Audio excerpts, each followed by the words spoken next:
স্বামী সুরাজ নাম্বিয়ারের সঙ্গে বিচ্ছেদের গুঞ্জনের মধ্যেই ঘনিষ্ঠ বন্ধু অভিনেত্রী দিশা পাটানিকে নিয়ে ছুটি কাটাতে দেখা গেছে মৌনি রায়কে।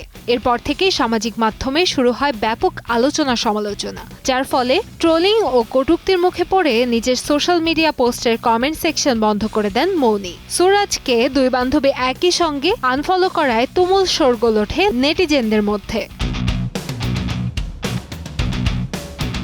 টেলিভিশনের জনপ্রিয় ধারাবাহিক নাগিন খ্যাত এই অভিনেত্রীর দাম্পত্য জীবনের ভাঙনের খবর প্রথম সামনে আসে একটি ইনস্টাগ্রাম পোস্ট ঘিরে। পরে সুরাজ নিজের সামাজিক মাধ্যম অ্যাকাউন্ট ডিলিট করে দিলে জল্পনা আরও বাড়ে। সামাজিক মাধ্যমে কেউ কেউ দাবি করেন মৌনির সঙ্গে প্রতারণার পাশাপাশি তার আর্থিক ক্ষতিও করেছেন সুরাজ, যদিও এসব অভিযোগের কোনো আনুষ্ঠানিক সত্যতা পাওয়া যায়নি।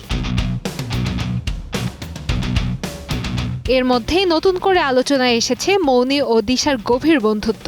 নেটিজেনদের একাংশের দাবি দিশার সঙ্গে অতিরিক্ত ঘনিষ্ঠতায় নাকি মৌনি দাম্পত্য সম্পর্কে প্রভাব ফেলেছে। তবে এই গুঞ্জন নিয়ে সম্প্রতি এক বিবৃতিতে এসব বিভ্রান্তিকর খবর না ছড়ানোর অনুরোধ জানিয়েছেন মৌনি।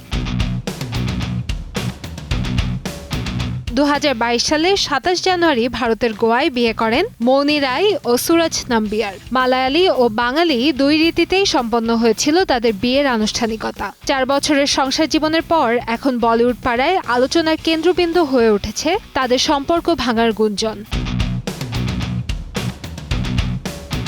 কান্তাময়ী স্নেহা, সময় সংবাদ, ঢাকা।